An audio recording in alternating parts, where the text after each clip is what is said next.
We begin this evening with a story of hope born out of pain. A rescue center in Kenya for abandoned babies. Here's Africa 54's Esther Githui-Ewart with a story of Happy Life Children's Home. The Nairobi Children's Center was opened 15 years ago by Reverend Peter Ndung'u and his wife Faith. The two met after suffering personal tragedies. Both of us in 1998 lost our spouses. He lost his wife 3 months after I lost my husband in the U.S. Embassy bombing of 1998. We realized that God had given us a second chance with a purpose for us to change the world and to do something. Initially, Faith wanted to care for only 5 babies, but her husband had a different idea. The 5 turned to 10 to 100 to more than 450, 15 years later. Reverend Ndung'u explains how the abandoned babies are rescued. They are left on the streets, in hospitals. We have rescued children from pit latrines, from the garbage, from the forest. We've had children, some of their limbs eaten away by animals. This room hosts babies 6 months to a year before they are taken to the toddler's room. Sarah Kimani is the home's administrator. Israel is almost his 11 months. We rescued him from a railway track. Somebody gave birth and put him in a plastic bag and put him on the railway track for the train just to come run him over. We thank God that he saved his life. As we continue talking to people, somebody will bring a feeding bottle, or somebody will bring formula. And that is the story of Happy Life. The couple also has the support of American pastor Jim Powell and his wife Sharon. Our main job for Happy Life is to visit churches, to get partners, to raise funds. The Rescue Center has also expanded its services. I'm able to actually run the school, and now we are going to start the Jessica Medical Center, again to be able to give our children the medical care they need, but also children from the community. Give me one of the stories probably most touching that you can probably never forget. Now, Gideon was born by a 14-year-old girl, and she gave him up. The cardiologist who did the scan had to call his counterpart because there was no hole in his heart anymore. Now, walk us through that adoption. This is open to Kenyans only, or is the adoption open to people from other countries? Yeah.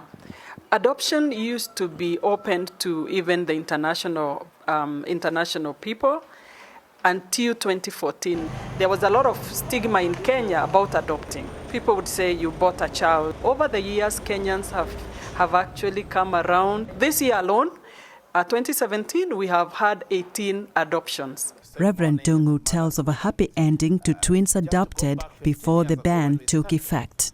We took in 2 boys that are twins, and they were thrown away in a plastic bag on the streets. After about a year, they were adopted in the U.S., and they live in the U.S. Baby Grace was dragged by her ear from the forest by a dog to the roadside where she was rescued. As we were filming, the adoptive mom brought her for a visit. Many Kenyans are coming and saying, I want these children to grow up in my home. Once they complete the whole process, which should take around 6 months, and now have their birth certificate, the child is theirs. Local and foreign volunteers come to feed the babies, change their diapers, and do laundry. Reverend Ndung'u says everyone can help make the world a better place. You may not change the whole world, but you can change the whole world for one child, because every life matters. Well, Africa 54's Esther Githui-Ewart now joins me in studio to tell us more about her visit to the Happy Life Children's Home.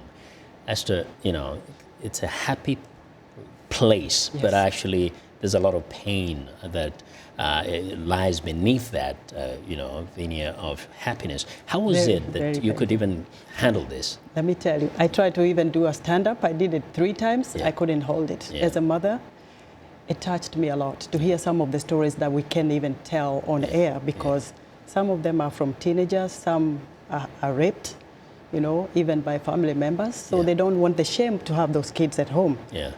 But so it's all several reasons why there's poverty. There's poverty, but also, of course, and then of course they're teenagers. They didn't plan these pregnancies, and so they end up having babies, and they don't know what to do with them.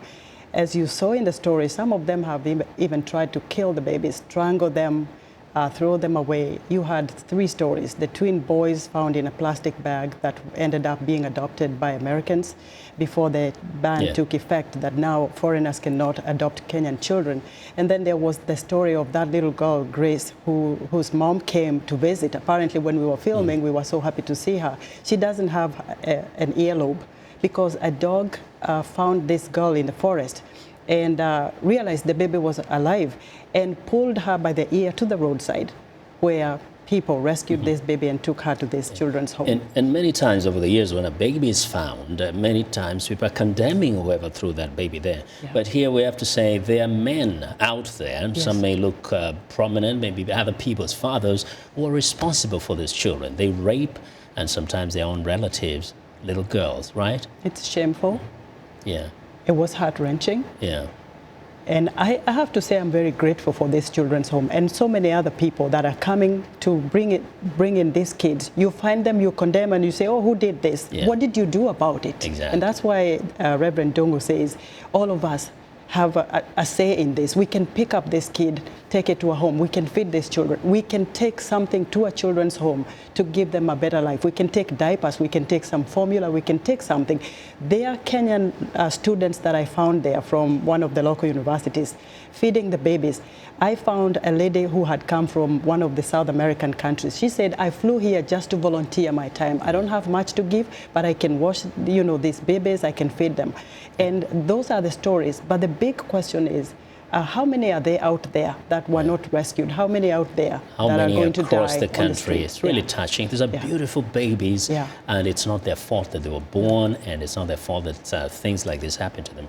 And shame on those men who are responsible for this. I wish everybody would think about it and do something about it. Thank you very much for doing this story and sharing with us. You're welcome.